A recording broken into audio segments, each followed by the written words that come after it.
Okay, we are all set for the today's session. Professor John Wu is going to present.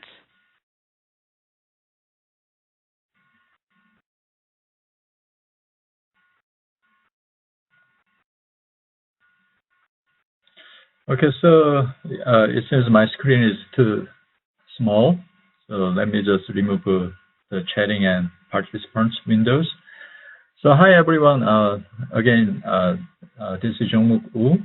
Today I'm going to introduce Spark and the fundamental of Hadoop. Also, I'm going to briefly describe what assignment 4 is for. Okay. So the content of today's talk is I'm going to show you what is big data, and what is the Hadoop, and what is the Spark cores, Spark RDD, and Spark SQL, Spark streaming, and Spark machine learning. And then also I'm going to briefly show you the Bluemix cloud computing related to big data and Spark. And then I'm going to present about the 4.1 and 1.8 and 1B and 4.2 assignments. So as you know, we live in the era of big data. Actually, we have too many large-scale data that is greater than terabyte, like a 10 power 12, or petabyte, that is 10 power 15. That is because of web, and also because of your cell phone, and because of sensor data. We normally call that data is IoT, that is Internet of Things. Also, too many data from bioinformatics, like DNA, genetics data, and social media data, streaming data from your servers, like log files, and from online games. So there are too many data and too much data. The problem is we actually cannot handle those data with the legacy approach, such as database, data warehouse. It is simply because that is too big data. Also, those data are mostly non-structured or semi-structured data. The semi-structured data is like a CSV file that you guys have been using for your assignment 4.1A and 4.1B. I mean, even for 4.2. Basically, when I say we cannot handle those data, it means that using the traditional systems, it becomes too expensive. That's why we said, oh, we cannot use it with the traditional systems, like a database and data warehouse. I mean, you may not want to spend like millions of dollars for this kind of non-structured data or semi-structured data that you may not know if that has a value or not. Okay. So we actually need a new system that is not expensive but can store and process those large-scale data. So again, there are two issues actually there are two cores in big data. The first one is how to store those large-scale data. And second one is how you can compute or process those large-scale data. Fortunately, the Google already met that issues, and they actually had presented their own solution. I mean, they have had their solutions using Google file system. They can store those large-scale data using non-expensive commodity computers. I mean, simply using any Linux servers that you've been using.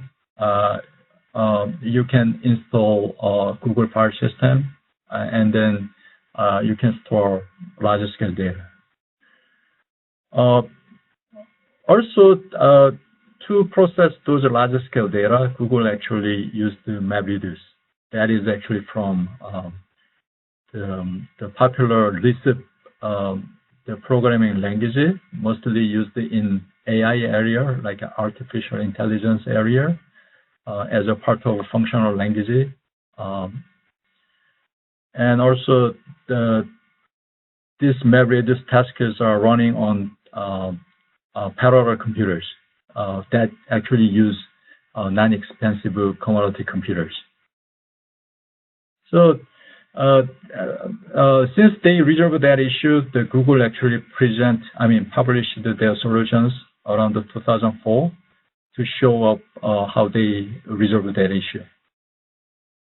So the Hadoop, there is an Apache open source community. There was a person named Doug Cutting. He actually motivated from those publications, and he started a Hadoop project. Before that, he actually was working on the Lucene Search open source project, and also Notch Web Search open source project as well at Apache community. So he knows how useful to use those new solutions for large scale data. So he started the Hadoop, and when we talk about Hadoop, we always see the yellow elephant, because the Hadoop is actually his son's elephant toy name. That's why we see always yellow elephant. So let's define big data here. Big data is actually non-expensive frameworks that can store a large scale data, also can process it faster in parallel approach. Okay, so big data, the name itself sounds like this is large scale data, but actually that is a platform or framework to store and also to process large scale data. So Hadoop is actually the most popular solution for this, because it is actually non-expensive supercomputers. Also, you can build and run your own business applications. Think about the supercomputer we have used before. Think about the traditional supercomputer that has been that is not that popular actually. Only the research center or government center adopt supercomputers. But any small companies or small labs at university, we never use the supercomputer because that is too expensive. However, nowadays, because of Hadoop, we can use supercomputer in any place using our Linux servers. So since we have a Hadoop core, that is HDFS, Hadoop Distributed File System, and also the MapReduce, many companies added more systems into Hadoop cores. So we call it Hadoop ecosystems. So such as Hive and Pig for data analysis, and Impala and Tez for interactive data analysis. I saw your discussion threads, and you guys had a good point saying Hadoop is not for interactive processing, that is for batch processing, but to overcome it, actually, there is an ecosystem called the Impala and Tez that is for interactive processing. Also for data streaming, Hadoop also provides Storm, Flume, Kafka, that is for streaming data analysis. And also for data migration with a relational database, there is a Sqoop. And lately, there is an in-memory processing called the Spark.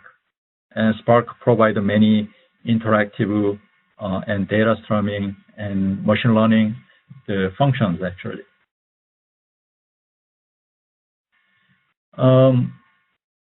So, the Hive and Pig, that is for data analysis and built by Facebook and Yahoo, respectively. And it's like to use Hadoop file system as a data warehouse. And as I say, it is non-interactive, but there is a solution such as Impala that uses MPP, massively parallel processing. That is kind of traditional supercomputing approach, like a DashDB. You guys have used the DashDB. That is based on MPP as well. Yeah, so that is for interactive processing. So using Hive and Pig, you can easily analyze data based on SQL syntax and simple script languages. So actually, we tried to use IBM's solutions such as BigSQL and BigSheet, but unfortunately, the IBM removed a free plan for that. So that's why we used the DashDB, but DashDB is actually good as well.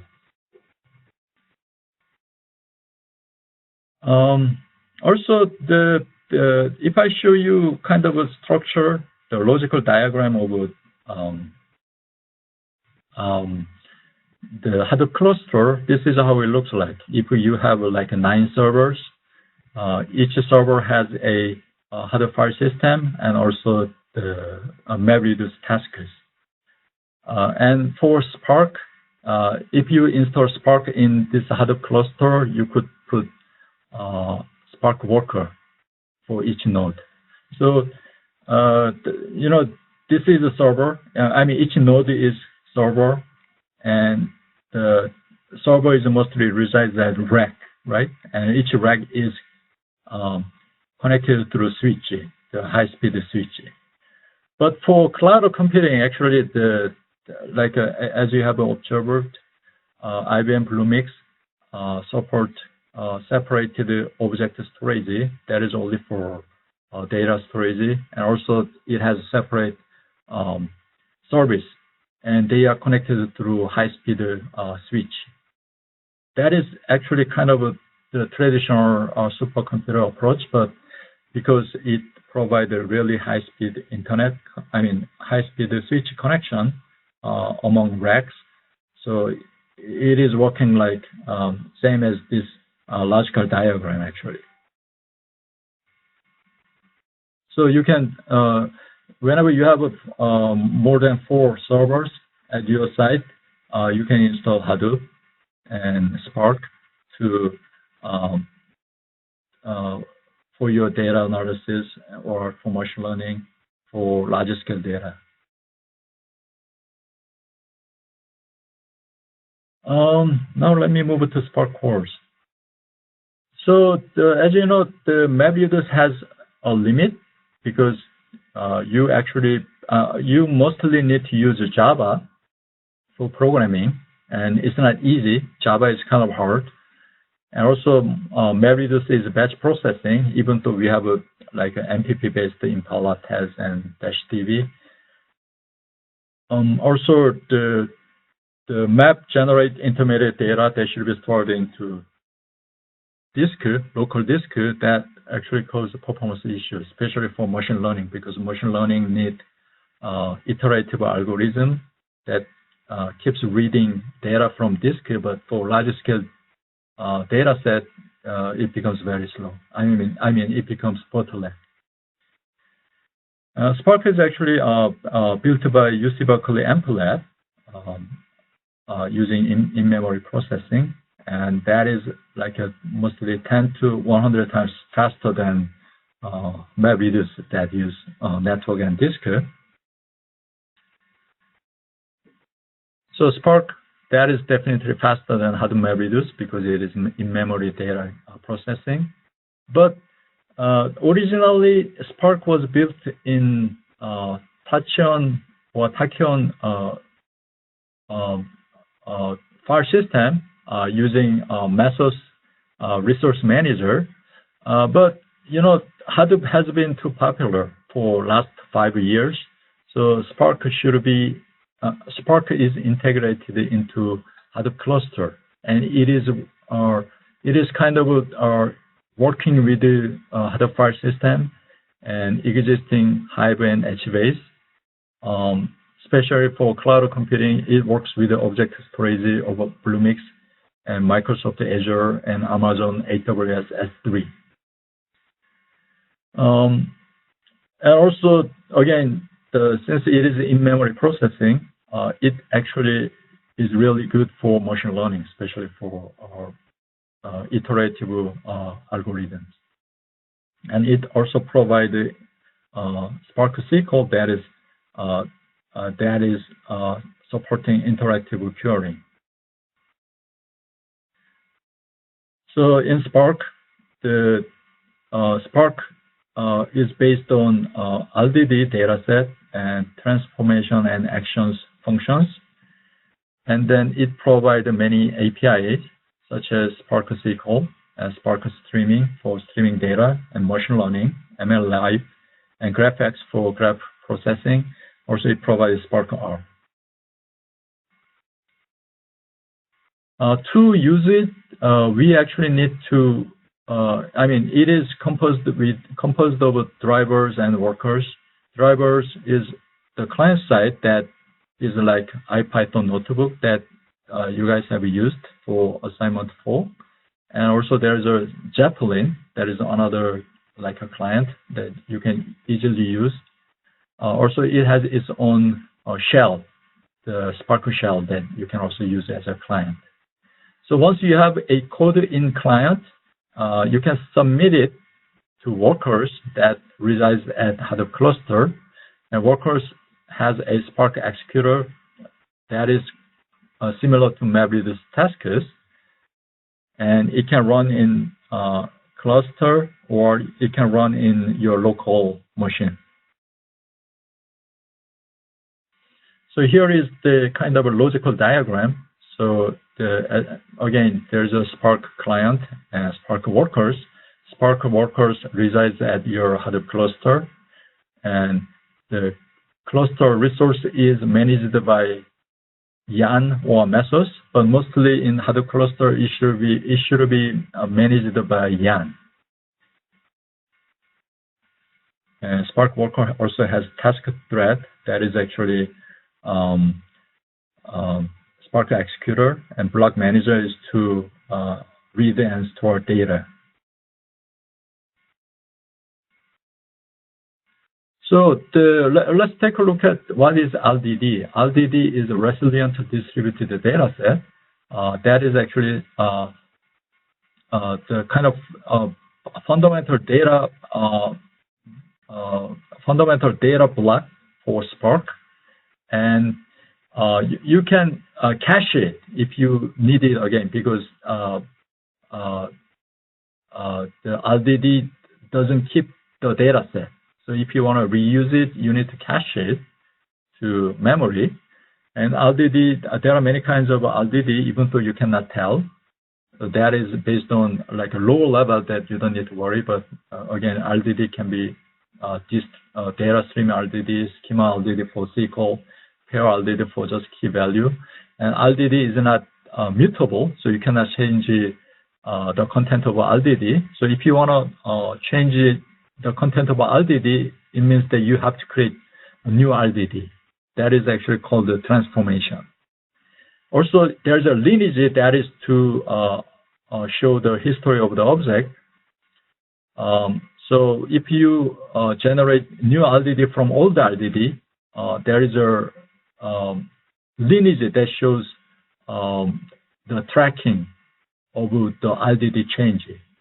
So you can, if you lose data, you can go back to the parent RDD to recover the child data. And there are two RDD operations. The one is transformation, another one is action. Transformation is to define new RDD from the current RDD, because RDD is immutable. And also, this is a lazy operation. So it is not processed immediately until action is called. So, for example, in the assignment 4, you have seen map function, filter function, and join function that are transformation to generate new RDD. But before action is called, those RDD do not have any data yet. So action operation is actually to return values. So if you have ran IPython notebook, you have seen the result came out. That is mostly because that is the action operation. Those are count, collect, take, and save.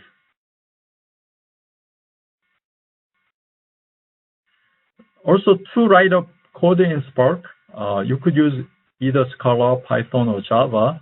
But Java is most complicated one though. So mostly people prefer using Scala or Python. And Scala is kind of 100% functional programming language that use the function as a parameter. It means that there is no side effect.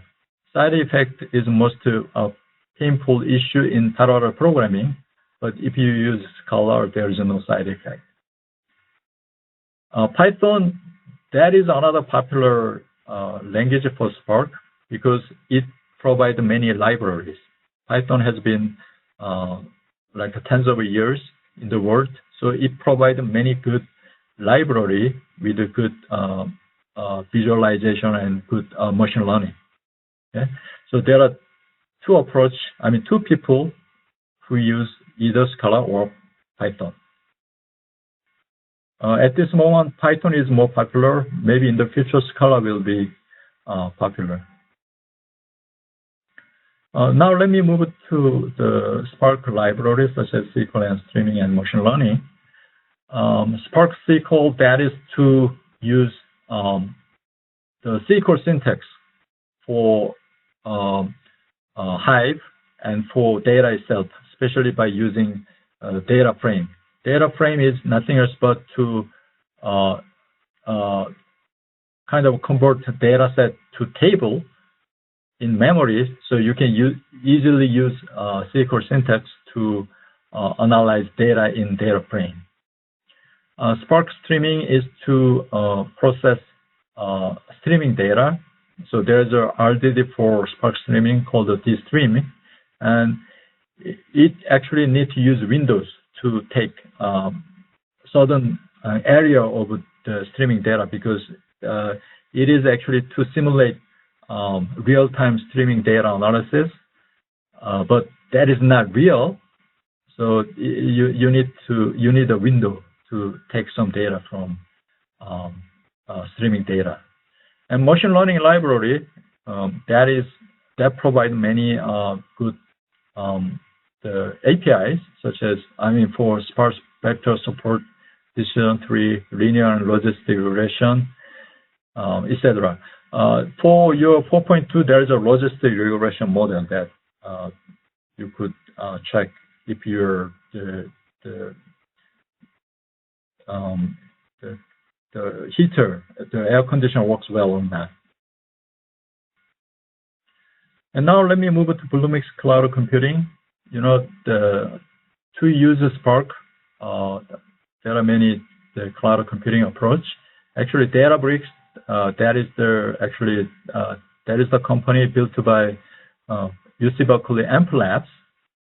So Databricks always provide the latest Spark and machine learning library. And Databricks also provide cloud computing that is based on Amazon AWS. And Amazon AWS also provides its own cloud Spark service. And Microsoft Azure, that also provides Spark. And the IBM Bluemix that we are using, that also supports Spark, and they work with AmpLab and Databricks to provide many good machine learning library as well.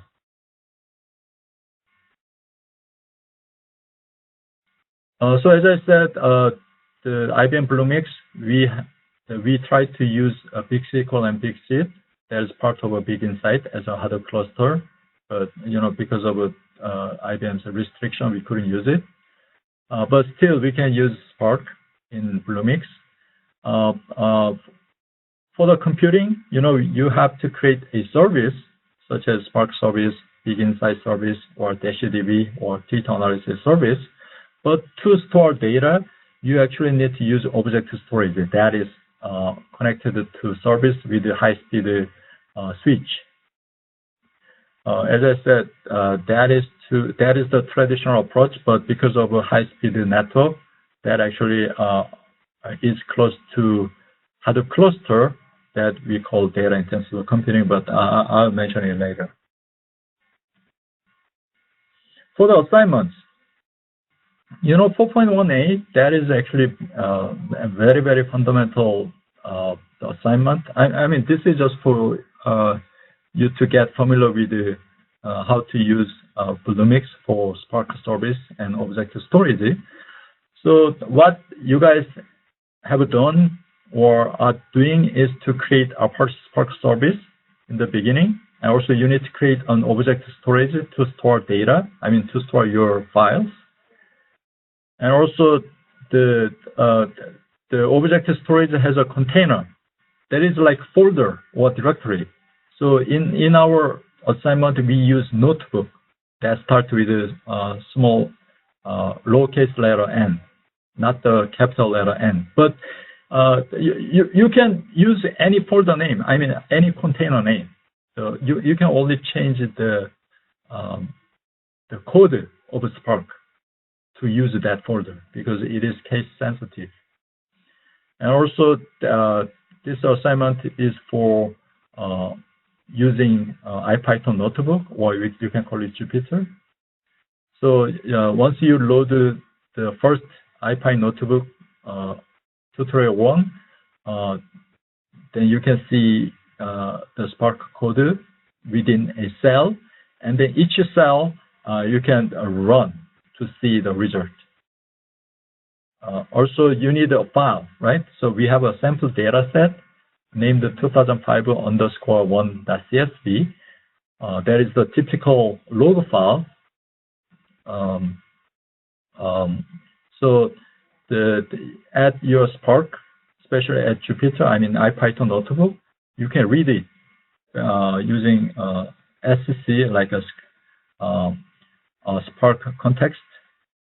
And if you call text file, and since Bluemix uses Swift API, just call Swift and then container name .spark and file name. That your file should be stored on the notebook container to read it. If you have a error here, then it means that your file is not there or your container name is not matched with the folder name. So in the code, you can see many transformation function and action function, and I'm pretty sure you can easily see the result. For 4.1b, actually this is to load a much bigger file, but I realized that some of you, the IBM Bluemix now restrict the size of the file.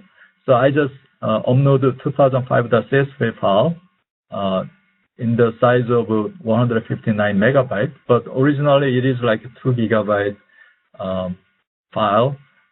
And actually this is 2015. There is a typo here, but anyhow, to analyze a larger scale log file or CSV file, in industry typically you need to download those files and upload it to hard file system, and then using Spark or Hive you need to analyze it.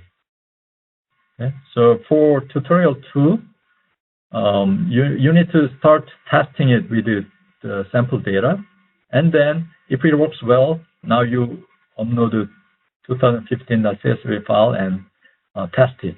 But definitely you need to change the code to read the right file name. So this is very easy work to change the code. Just change the name to 2015.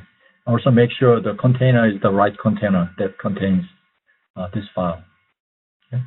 And so you can, since we didn't teach you how to build the Spark code, so I just want you to take a look at each cell to see what it actually does. Okay, and at the end, the result of your data analysis will be saved into object storage as a Parquet file format. Parquet is one of the popular file format in the big data because that is much faster to read and save. Read and write. Okay. Also for 4.2, that is to learn Spark machine learning library, especially logistic regression. So if you download and load the third Spark file named the machine learning HAVC Bluemix with the HVAC.csv data file, this code is actually to use logistic regression model. With the data file, it can train this model to determine if the air conditioner, if your air conditioner works well.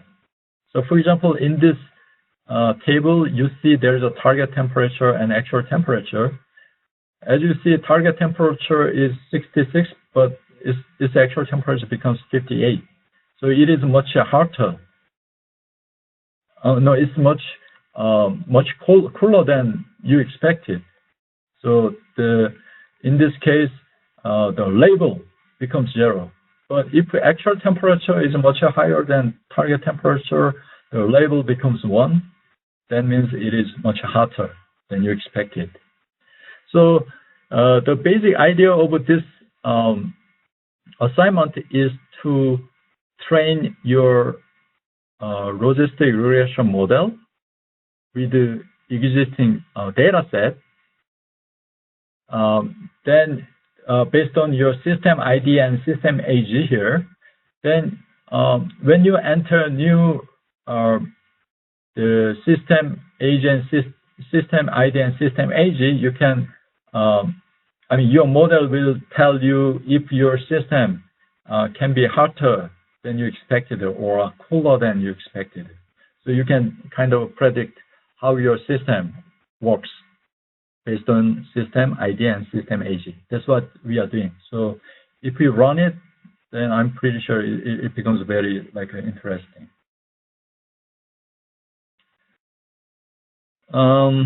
Actually, that is it for the WebEx.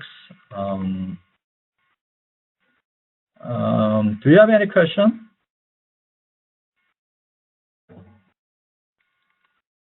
I think we should answer question now. They must have, because they have started working. Well, their students already have submitted the assignment, let's put it this way, but it's not just the assignment. I want to point the attention until you think about your question of something which is very important, so that's why I want to stress in meantime.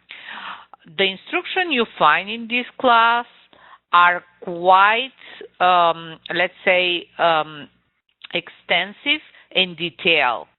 Actually, I'm even not sure from an instructional point of view this is good to prepare you as a data analyst for what you will find in the job environment. This is part of the training. You should be able to do stuff without explicit instruction. So my suggestion is the following. In order to prepare yourself better, don't think only about the assignment to turn and to get better grade. Think that you are working towards your future. And it's very important. You search yourself for a solution and you explore different, let's say, different options in order to get to what you're looking. That is one of my suggestions. So try to do as much as you can. Of course, the suggestion is not to stay for hours stuck in something. That's why we have discussion question in the classroom, and your questions are answered even by the TA, or some of you already come up to the solution of the problem. But my point is the following. Don't just say, oh, I don't know that. Try to explore. This is your future job, and you will be asked in your work, in your future job to do that. That is one of the things I would like to stress.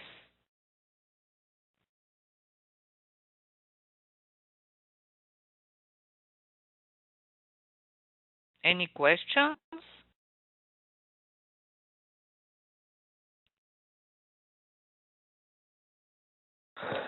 Yeah, this is Steve. I do have a quick question. I was looking at the documents outlining the project, and I'm not quite sure what is to be submitted. Is there a Word document or just the Parquet file? What is to be turned in?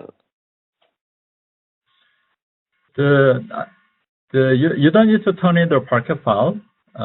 You can just take a screenshot to show me if you have done it, if you completed it or not. And then, there are several questions that you need to answer, right? So if you answer that question, yeah, okay. I can see if you have completed it or not. Understood. Okay, thank you. Good. Like in all assignment in this class, you have to write a report. So you have to look to this not just as a tutorial, you follow step by step. Oh, I got this screenshot and it looks okay. You have to get the whole picture of what is this. That is related with what I was talking. It's not just, don't just try to be in the step by step stuff. In addition, think about the big picture, what you are doing, what is the purpose of this, and at the end of the day, you write your report answering the question we are asking to be answered in the report are a guidance. Very welcome is your analytical thinking of what you have learned, what you explored.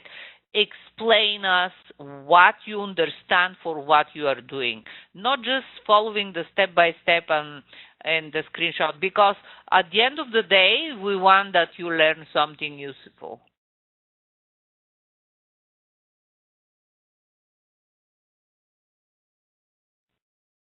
Any other question?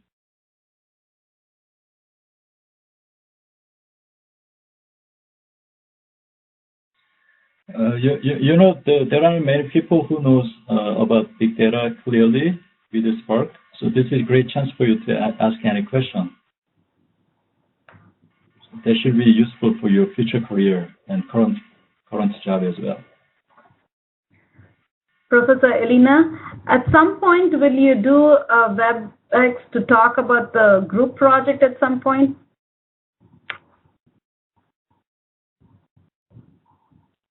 There is no planned group project, another WebEx. We did this in the beginning when we walked through Watson Analytics. So if they are really questioned, we can plan this because the WebEx are not planned on before. They are delivered as needed. We have communicated this in the beginning. So if they are question accumulated, which really cannot be answered in the conference, we can do one. Okay, thank you. In all the project, what is more valuable, and I want that you understand, even though you have, I'm repeating some of the stuff, even though you have as a guidance question to answer, what we are looking is about your understanding, your creativity to go out of the box. So if we are providing these boxes, I don't want you to feel you have to fit in this box. Go above and beyond of this box. And actually, I've seen it, several of your colleagues doing this type of assignment, which is very commendable. I want to commend here Paulette. She turned it such an excellent, I haven't seen a work like this. I just didn't commend her because she turned it unfortunately late. But I haven't seen it work like this for many, many years. This is really commendable. Her work in DashDB was excellent. So again, we are looking, even we are giving you all this grading you rubric just to make you more comfortable. And we are giving you the question like a guidance. But what we are looking is you start acting as a data analyst and you give your thinking about the whole, let's say, the whole story you see, the whole thing you have learned, and you go out of the box. Don't try to fit in the box. That's the most important thing. and be creative. The creativity is very welcome, not just in this class, in the whole program, because this is the main characteristic of any data analyst. This is an open ticket for a good position in a job.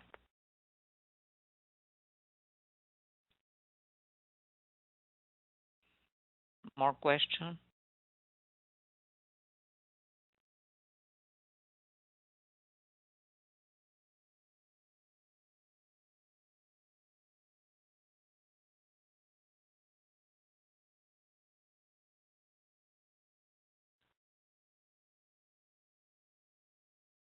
The question, I don't have the answer to this question. When we can get idea to be creative.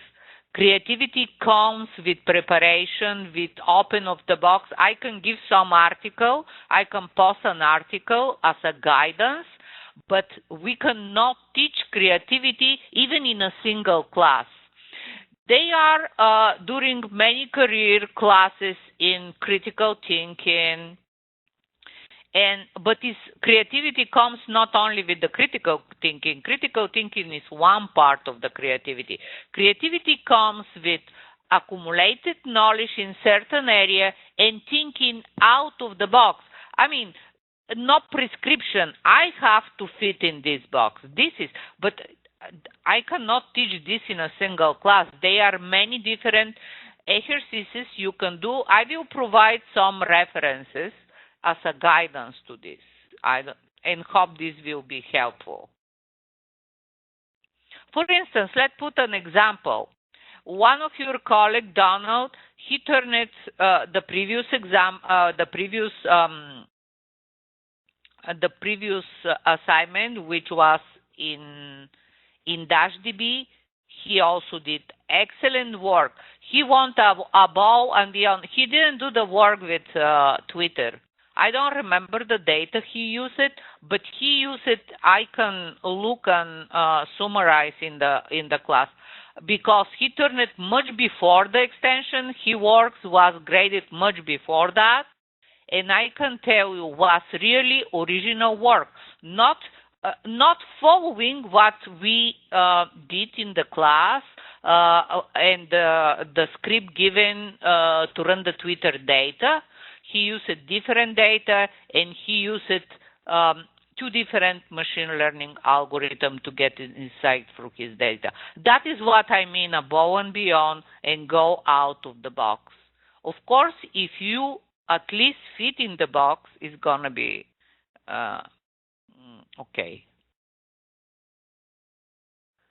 It would be helpful to know what you mean. I cannot read more. What you mean by what? Let's see. Let me open the chat.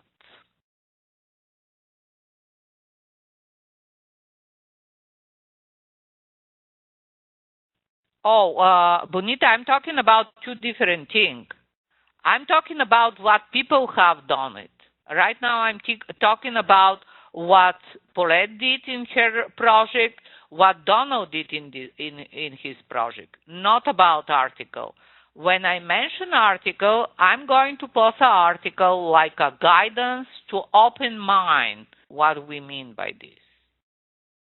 So we're talking about, but the example I gave is about two of your colleagues which really submitted original and outstanding work. And before, in the second example, was another of your colleagues who did above and beyond. I think was Steven. Yes, Steven. So I just want to mention, because this is really outstanding, and I hope to have at the end of the course more of this.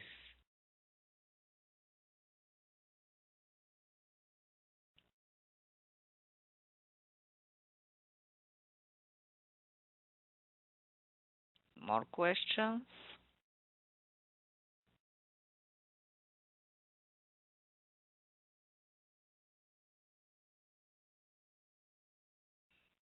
I think many of the questions in the discussion are, let's say, are clarified. Not question regarding the assignment. I'm talking about the discussion question about Spark, about different topics we've been discussing, because sometimes is understandable. There is a lot of information about the article. You read the article and you may get some, let's say, not 100% correct perception of what the author wanted to deliver, or the article is just, let's say, a subset, but you are missing the whole story. So that's why the discussions are very helpful to understand the whole story, because some of you touch one problem, but this is just one single problem, and the answer is not absolute. It's in the context of something. So you understand what I mean. So I encourage everyone to make possible to dedicate time in the class discussions as much as possible. And take advantage. You have 2 instructors and 1 TA to answer, to engage, and to see what you are doing, and to guide the discussion in the right direction. Let's put it this way, because sometimes the discussion are going not in the correct direction, and that is our job as an instructor to help going to that way, so you learn more.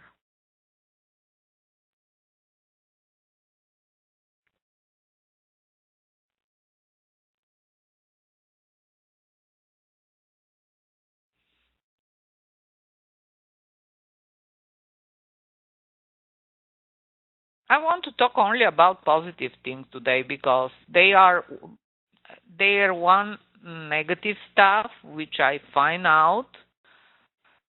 Some very few in this class, but let me put it this way: just copy other people's work with citation or without citation. It's not the right thing for the data analyst. At this point, you should be able to express idea yourself. And here I'm not going to the copy without citation, which is not acceptable. I'm going to express idea with your own word. And this is part of the training any data analyst must have. You should be able to express idea, to tell story, to make suggestion, to communicate idea to upper management, to the team with which you are working. So it's very important. Whatever you read, try to digest and express idea with your own word. This is very important. And we are looking about this in the assignment. Assignment shouldn't be how in the world you are discussing your result using quotation, other people work. Is this your work or that person work? So you understand that quotation are not acceptable in this case. You can use citation for your research, I understand, but express idea with your own words.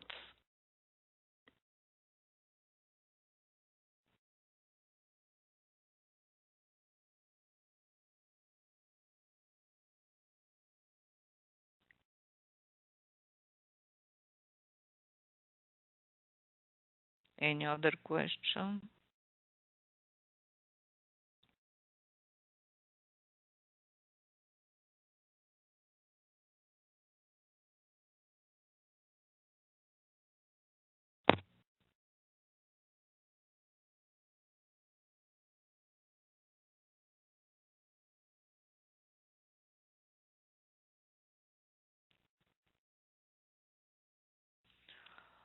Okay, if there are not more questions, perhaps we should, I don't know. John, do you have something else to wrap up? Not really. Maybe we could talk at the discussion thread. Mm-hmm. Okay, someone is asking that is behind the discussion question. Okay, this is a problem in certain way. We are not locking the discussion, but usually your colleagues are already moved to the last one. So even if you pause, it defeats the purpose of the discussion. You can pause, but that doesn't mean that someone is going to go back to week 6 or 7 to look what you post there. The discussions are still open for any follow-up or for whatever, but actually the whole class moves to the actual week. Usually, the way we are working, I see, and I don't want that you feel overwhelmed. We are working in 2 discussions simultaneously, but in the last 2, let's say we are in week 9, but still we are continuing in week 8 because they were important points raised. Some of them need follow-up. But behind that, actually, even if you pause, the discussion are not locked. The discussion question are not locked, but no one is going to look at this. What is locked are the question and answer topic, because this defeats totally the purpose. Each question and answer was related to different assignment, and these topics are locked because we want that any question related with the assignment goes to the corresponding topic. For instance, if you are looking a question related with assignment 4, it should be in the corresponding in week 8 Q&A thread in the discussion, not going back in week 7 and 6, which was for other assignments. So the only thing which is locked is Q&A, but other discussion topics are open. Just again, this defeats the purpose of the discussion. The discussion is for the whole class. But yes, you are free to pause.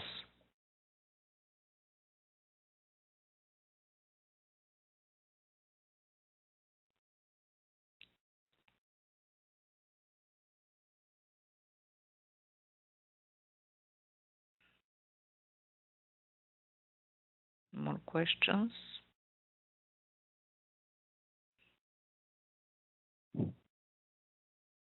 I have an announcement. I will be posting this in the classroom. As you know, we are running these meetups 2 hours for people who are local. But in the next one, we are going to start to do WebEx recording. The next one is next week. Next Thursday is a 2-hour training. You can come to Largo, to the Academic Center, UMUC, if you are local.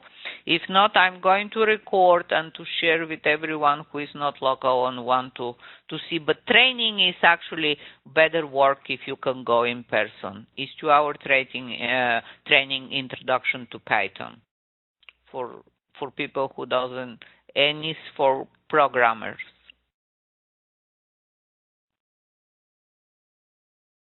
Excellent. See you there.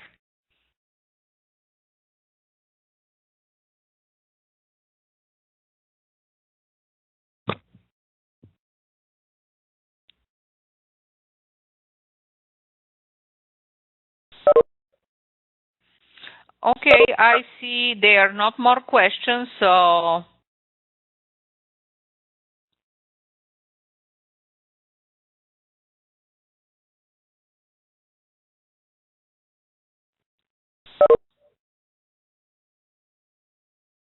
I'm going to end. John, do you want to say something? I saw, yeah.